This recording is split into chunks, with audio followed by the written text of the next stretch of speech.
Presented by Care Music Darbhanga. Hello check hello, sound वाला भैया थोड़ा आवाज दीजिएगा। बाबा के दरबार में जितने भी श्रद्धालु आए हैं सभी को प्रणाम, और उठाइए दोनों हाथ और कहना है क्या? ए बाबा हम के ड्राइवर बना दी, ए बाबा हम के ड्राइवर बना दी, ए बाबा हम के ड्राइवर बना दी। चले ला गाड़ी कैसे ही हो सिखा दी, चले ला गाड़ी कैसे ही हो सिखा दी। ए बाबा हम के ड्राइवर बना दी, ए बाबा हम के ड्राइवर बना दी, ए बाबा हम के ड्राइवर बना दी। आप सभी भक्तों से अनुरोध है कि कृपया शांति बनाए रखें, और एक बार और कहना है क्या? तोरे कृपा से चले दुनियादारी, तोरे कृपा से चले दुनियादारी, तोरे कृपा से चले दुनियादारी।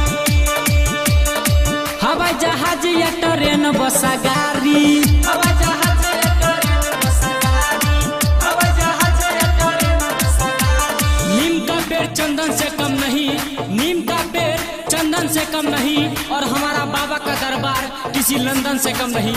उठाइए दोनों हाथ और कहना है क्या? बाटे तो हर बाबा महिमा महान हो, बाटे तो हर बाबा महिमा महान हो, बाटे तो हर बाबा महिमा महान हो। धरती गगन पूजे पूजे असमान हो, धरती गगन पूजे पूजे असमान हो, धरती गगन पूजे पूजे असमान हो। लागे ला कैसे गियर हमके बता दी, लागे ला कैसे गियर हमके बता दी।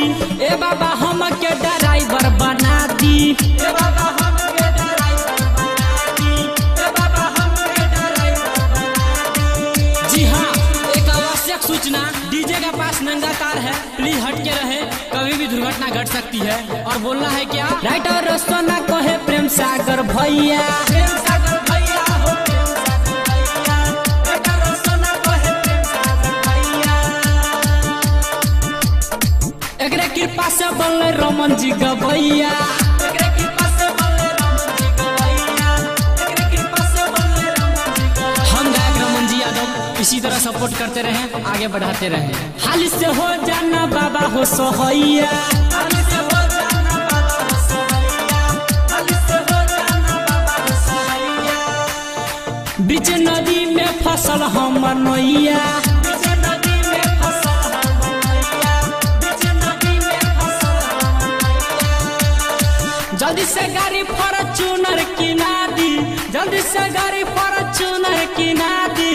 ए बाबा हम के ड्राइवर बना दी, ए बाबा हम के ड्राइवर बना दी, ए बाबा हम के ड्राइवर बना दी। चले ला गाड़ी कैसे ही हो सिखा दी, चले ला गाड़ी कैसे ही हो सिखा दी।